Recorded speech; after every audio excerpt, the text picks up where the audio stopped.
Okay, we are back with some more Please Be Happy. In the last one, I speed read everything I could. And now from here on out, it's all completely new stuff to me, so no more of that. Um, the path to the mountain turns out to be less simple than the map made it look. First, a trail takes me along the waterfront, and then it turns upwards through a small forested area. Being among the trees and their tall shadows make me feel at home. When the path leaves the woods again, I'm a little disappointed. It leads up a paved road, so I stick to the edge to avoid passing cars. Sometimes I take shortcuts through yards or up unmarked paths. There are quite a few nice looking homes right along the roadside. I make a mental note to go check them out when I'm low on money or food. Not much further along, a concrete lookout offers another glimpse of the city below. A couple airships are coming to the dock at the skyport, probably from one of the other floating islands. There's still a ways to go to the top of the mountain, but luckily the walk has been easy so far. I won't even consider it a hike. Eventually I reach the final stretch of road. I can see where it curves ahead to the summit, and I hurry to the end. A metal railing spreads out like a crown on top of the mountain. As I go to toss an empty cup away, a pair of chatting tourists pass me. How far is it from here? Oh, about an hour from the base of Mount Victoria, so a bit further from here. Mount Victoria. I'm glad to know what this place is called. I say the name out loud to help commit it to memory.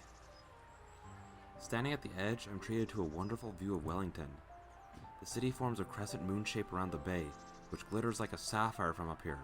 The sun is starting to set, and that makes the water even more shimmery. Even more airships can be seen coming and going. I think that I can even see the edge of the floating island we're on miles out in the open sky. I survey the city using the port as reference point. From up here, what felt like such a long chase really doesn't look far at all. If I strain my eyes, I think I can even see the coffee shop from earlier. What was the Brista said? Wait, what was the Brista said it was called? The Bell House? It's kind of tough to make out details. My hearing and sense of smell may be great, but my eyes aren't that much better than humans is. Then I noticed something useful. Is that our house? Probably. What can you see from here? I see Dad's car! Not too far away, there's a little kid using a pair of metal tubes to attach to a post. His mom is helping him aim it at the city. It must be something that improves her vision. The moment the kid and his mom leave, I hurry over before someone else can get to them first. I press my eyes to the same spot the child did, though all I can see is black. I try moving it around, but it doesn't change. Is this thing busted? Some text is printed on the side. I have no idea what it says. There's a small slot, though, with a picture of a coin next to it. Lucky for me, it's a coin that has a 50 on it. I put the coin that I received from the Brista into the slot and spin a lever. The machine eats my coin, and then when I put it up to my eyes again, everything looks much closer now. Even the trees on the other side of the hill appear in crystal clear detail, like I'm standing right next to them. I aim the viewing glass at the city and look around, trying to find a good place to rest for the night. Houses are a no-go. Even if they look empty or abandoned, you can never let your guard down for a minute. Same with most shops. I don't have enough money for a hotel. I won't risk sneaking into one of those either. As I'm studying the sights, trying to memorize as much as I can, there's a clicking sound, and once again the view goes black. Stupid machine. I smack it a couple times and check again, but I still can't see anything. Whatever. While the image is fresh in my mind, I sit down at a nearby bench and pull out a pencil and some crumpled papers from my pocket. I always carry a few with me. I sort through them until I find one that's still blank. Using my knees as a table, I sketch out the view before me. The trees, the curve of the bay, the buildings far below. You never know what information will be useful later. I add more details to my drawings of the bigger, more important buildings. Others are just represented with simple, rough squares. The view is pretty, that's for sure. It didn't really help much though. Once I'm confident I've jotted down everything I need to, I carefully fold the paper and put it back in my pocket. Looks like I'm sleeping outside tonight. Guess this place is as good as any. I head back down the trail a little bit and veer off into the underbrush. You know, I was doing so good reading at like the first I'd say 2/3 of that. Why? I kind of don't get why it keeps taking me to the map only to have like only one option and for it to all be question marks. Granted, that could be so I could get to the menu. Wait, isn't the menu already? Hang on. Yeah, the menu is still there. Okay. It'd be a little weird if But it'll do.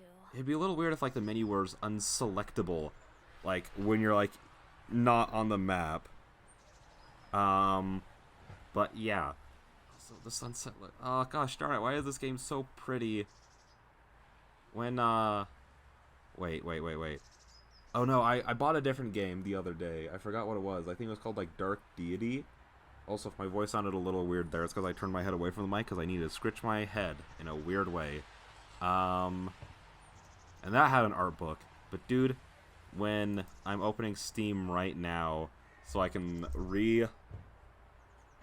look it up. Please be happy. I need to see. Also, I'm sorry I hit the mic. That was a mistake. I'm so sorry. Oh, is there anything like, hey, we're coming with an art book? Dude, this game needs to have an art book. I mean, if they could also release a physical one, that'd be cool too. I don't know how that would work. I saw that Elden Ring had an art book, but I think it's only digital, so that really sucks. But yeah, with all that being said, let's get back to this. It's not exactly the wilderness, but just about everything around here seems cityfied to some extent. It took my brain a second to be like, cityfied? But then I was like, oh, cityfied. Usually when I make a den, I prefer to find a place far from other people, a place where nobody will find me. I doubt I'll find anything perfect, but this is good enough. That's fine. Can't afford to be picky. Once the trail I was on is out of sight, I transform again. My neck gets warm as my beads activate. A few seconds later, I'm on all fours. Also, if they can release the soundtrack to this game, like digitally, I mean, I would be super down to use some of this music in like the background of my videos. I don't know if I'll get like copyright strike for that, because like I'll own it. So, but I don't know if I'd be able to use it. I don't actually know how that works. I'll try it because like this music is great. As a fox, the sensations of nature are much stronger. The earth beneath my paws is cool and refreshing, and the breeze whips through my fur like a massage. I hurry down a hill covered in grass so tall that it reaches way over my head. I can smell fresh water and follow the scent to a small stream where I'm able to parch my thirst. It's just as satisfying as the drink I got at the cafe, but in a different way. And being able to slurp up water is way more enjoyable than having to use a straw, or worse, one of those lids with a tiny hole. Dude, I love straws. That's such a stupid statement, but like straws are like my preferred way of drinking things. For a little while, I follow my nose to some berries, and some edible plants that'll do for a snack. Unfortunately, unlike the water, foraging is never as satisfying as eating human food. If I want a real meal tonight, then I should pick up the pace before it gets too late. Still, I want to get this done now, while there's still daylight. I keep close to the stream and search for a place where the ground is soft. Before too long, I find a promising area, a small valley with hills on most sides and thick foliage on the others. I'm still close enough to civilization to hear cars and other city noise, but the area I'm in just doesn't seem like it gets visited very often. At the very least, it doesn't really smell like people. The spot that I settle on is a nice mound of earth near the edge of the woods, partially hidden by a tall tree with low-hanging leaves. Even if no one comes by, it makes me feel better knowing that I'll be out of sight. And so, I start to dig. My claws rip away the dirt as I burrow downwards, widening the tunnel just enough for my sleek frame to fit. First I dig forward, and then downwards, widening out an area that's big enough for my... Is that how foxes... I've heard about like foxes like having burrows, but I didn't know that they actually like just straight up like dug holes. I don't know if that's just something she does, because she like, it like has human intelligence and was like, this is a good way, I can like literally just hide like this. Or if that's something that foxes do. This is something I've been doing my whole... This is something I've been doing my whole life, even back when I was just a regular fox.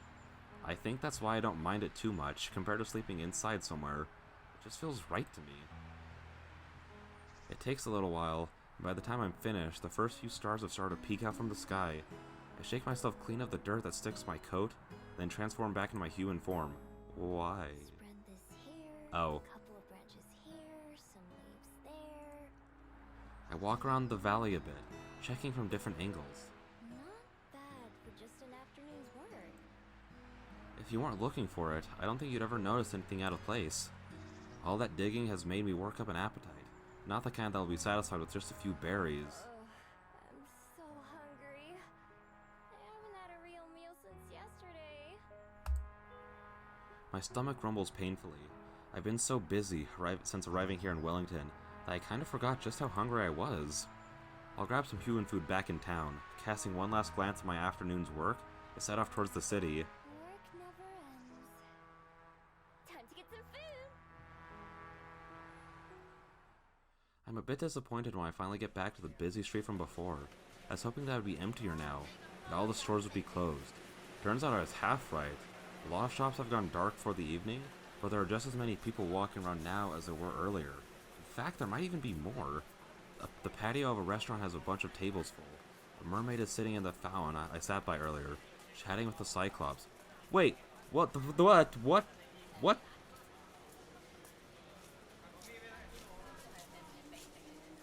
So is this just... When she was described a faun earlier, was that like a satyr? That's what they're called, right? The guys from Greek mythology, the goat people. I haven't heard that word in literal years, so I might be completely wrong, but I'm pretty sure they're called satyrs. Was that what she was describing? Because she was talking about like how a fawn was like putting a shoe or something on its hoof. What? Wait, so are these all monster people?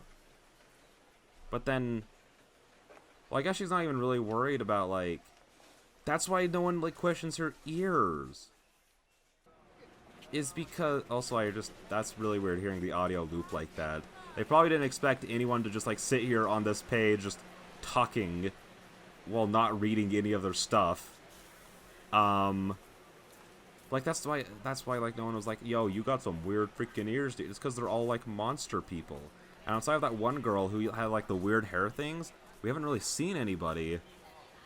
Like visually, I mean, like she's seen people, but we haven't seen. That's so.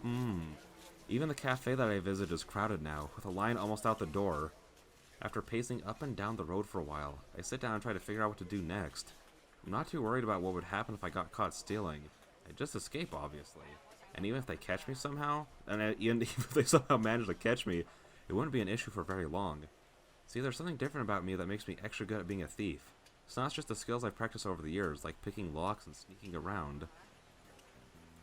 No, it's a bit more special than that. Without fail, every single person I meet forgets about me by the next day. I don't know why, but I don't really care either. It's magic. Wait, but the person at the beginning of the story didn't. She came back day after day after day. It's magic. That's all I know about it. Really useful magic. Everywhere I go, no matter how careless I am, all of my problems are solved by the next day. That doesn't mean there's no danger. I've been caught in the act before and beaten or harassed before I can manage to get away. I've even lost a few prizes that I stole fair and square because I had to get going in a hurry. But if someone sees me but isn't able to I feel like there's a spider crawling on my back. That was scary for a second, I'm sorry. But if someone sees me but isn't able to stop me, I know that I'll be home free for sure. I don't know what is wrong with me and how I did not separate that into two sentences, but whatever. Sure, they might remember having something stolen, but they'll never know who did it. It also makes things too easy. Right now, it would be smarter to just come back later, in the dead of night, and hope that there are no people around. I'd be able to take my time browsing, without having to worry about making an escape. ... Where's the fun in that, though?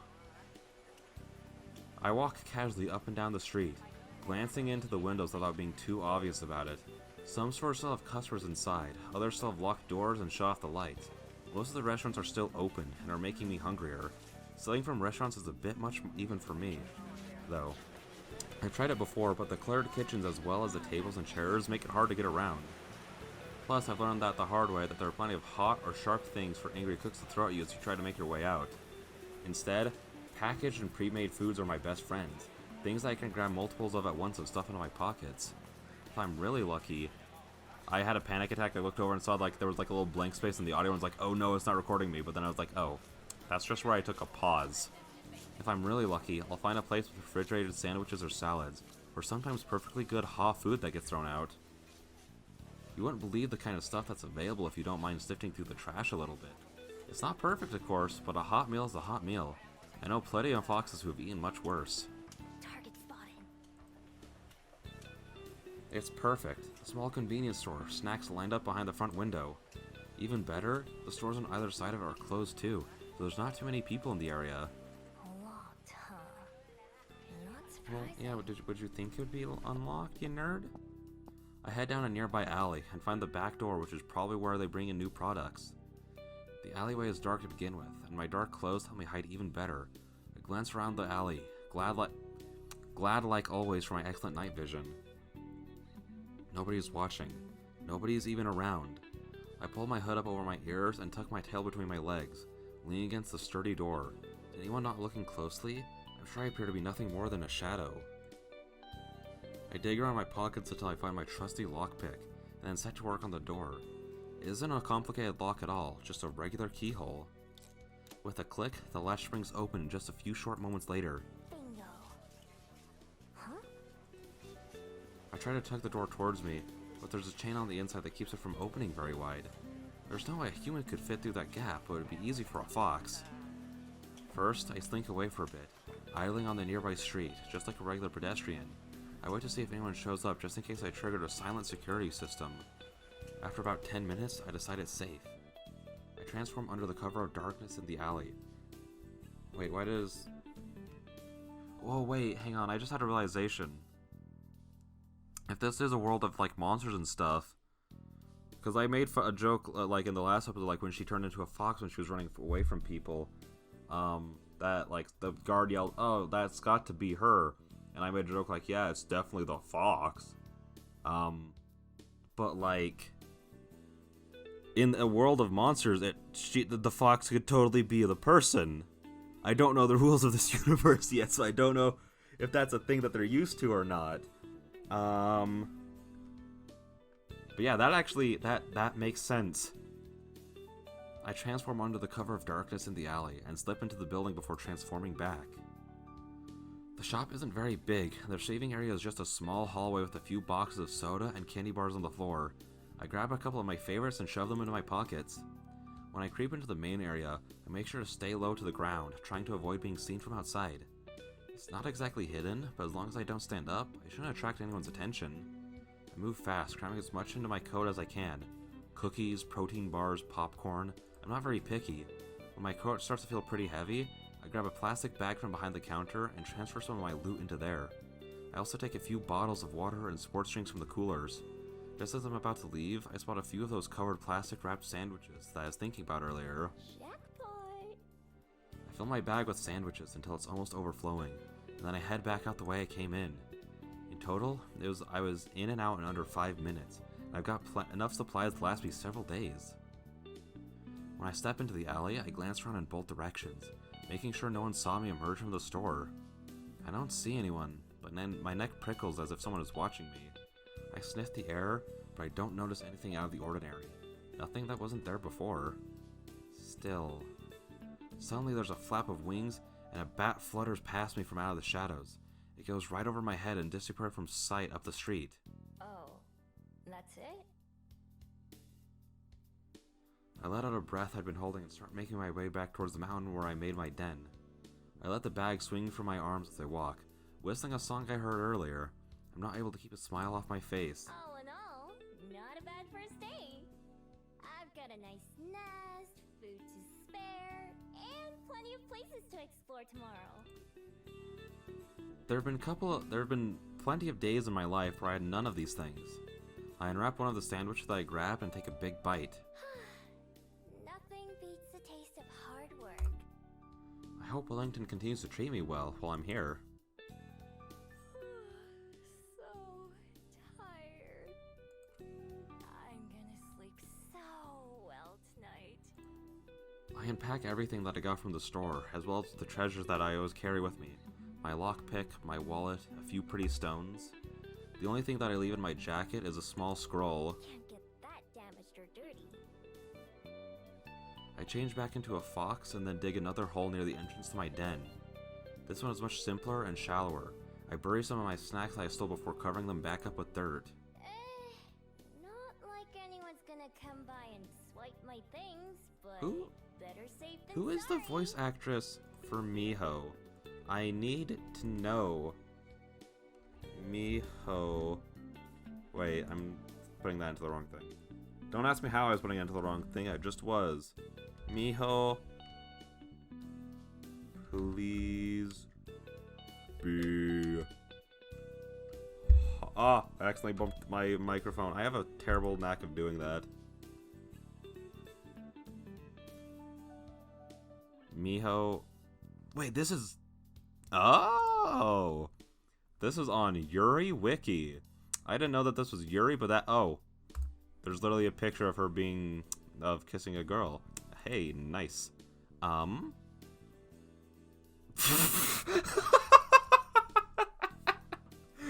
Okay, so this Yuri Wiki, which I didn't know was a thing, by the way, has statistics for some things. Such as boldness. It gives her a 5. I'm pretty sure this is like, from what I'm seeing, this is on a scale of 1 to 10. Her boldness is 5.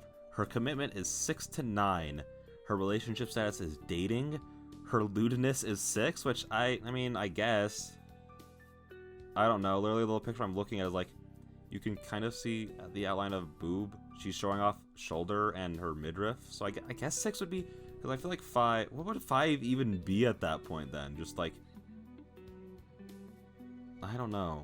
I feel like she should be like a 5. I feel like that would make more sense. But her gayness is a 9 out of 10. And I'm just sitting here like, what? I feel like it's like either a 10, a 5, like, I guess like the way I put it would be like 1 is straight, 5 is bi, I guess? I don't even know if that makes sense, but I'm going with it. And then a 10 would be gay. How are you a 9 out of 10? Okay. What am I even looking? Oh yeah, I'm looking for her. Looking for her voice. Where's her? This doesn't have her voice actress listed. What?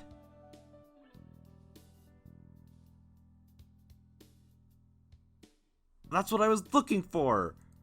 But I guess I know she's now a 9 out of 10 on the gaydar. I'm sorry, this is so stupid. That's taking up so much time, but whatever.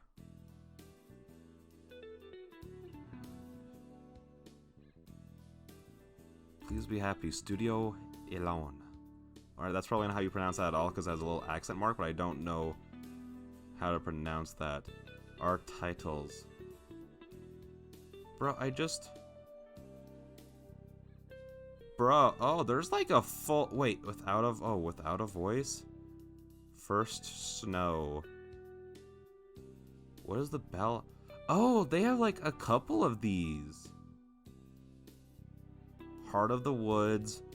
Oh, I might need to check out some of their other like titles. But like, how do they not have like... Oh, CV. .ovu. I don't know that person. It sounds like a Twitter handle. I am sorry that this is taking up so much time, but this is just how I am. .ovu. Voice actor. Tae Kim, voice actor. Oh, see, she's from South Korea. Apocalyptic Dream. I've never heard of any of these games, but her voice feels so familiar. Apparently she's in Yandere Simulator. That's the only game I've played, but I've never played it or really even watched people play it, so I don't... How do I recognize her voice then? I've literally never... The only one I've heard of is obviously Please Be Happy. And then I've heard of Yandere Simulator, but I've never played it before. Or even seen people play it. I didn't know that the main character even had a mom. Or a sister. What the freak? Hang on, she also has a video. Kudere Dialogue, Japanese voice acting practice. Oh, she has a YouTube channel. I'm checking this out. Hello, Discovery Ah, Card here. ads. Display our cashback she's so big. She has so many subscribers. 326,000. Freaking go, girl. Okay, I want to look at. I realized I slightly gone on a tangent. I will look more into this after this episode. I stole this myself, after all. Don't want it being stolen from me. Stuff like my pen and my favorite rock go into the burrow with me. My favorite rock. Since I like having them close. Bye. Once I've got everything where it belongs, I climb into the hole myself, turning a few circles before settling down with my tail wrapped around me. From here, I have a perfect view of the stars. I look up at the clear sky through the mouth of the tunnel. I feel bad for all the people way down on the underworld. Can they even see the stars from there? I've never been to the underworld, so I have no idea. I can't imagine falling asleep without them. Comfortable and safe, I close my eyes and quickly slip off to the dreamland. You know, I'm not continuing. This is the end of the episode. I wasn't planning to have it even be this long, but I got distracted. But, like, dude, it'd be so cool to be to voice in a visual novel. I think that'd be so much fun. Like, I love, this voice acting stuff. That's why I, love playing, these visual novels on the channel where I can read out loud. Or, the dialogue-heavy based games where there's not, voices to read them. Obviously, I'd like to have, a little bit of a mix-up. Because I like just playing games for the channel where it's not just me reading dialogue the whole time.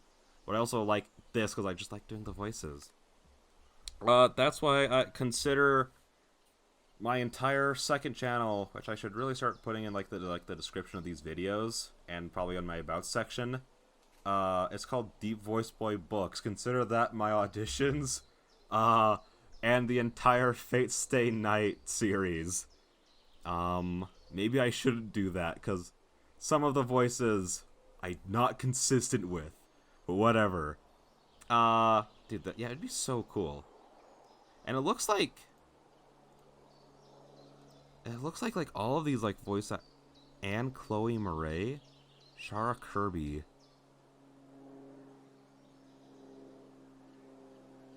I want to look at, all...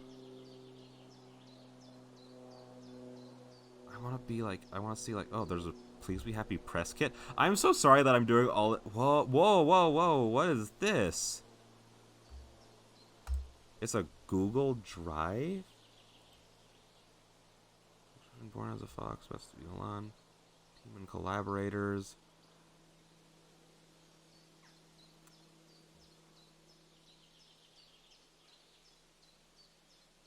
You know, I've also always wanted to write a visual novel. I thought that would always be so cool.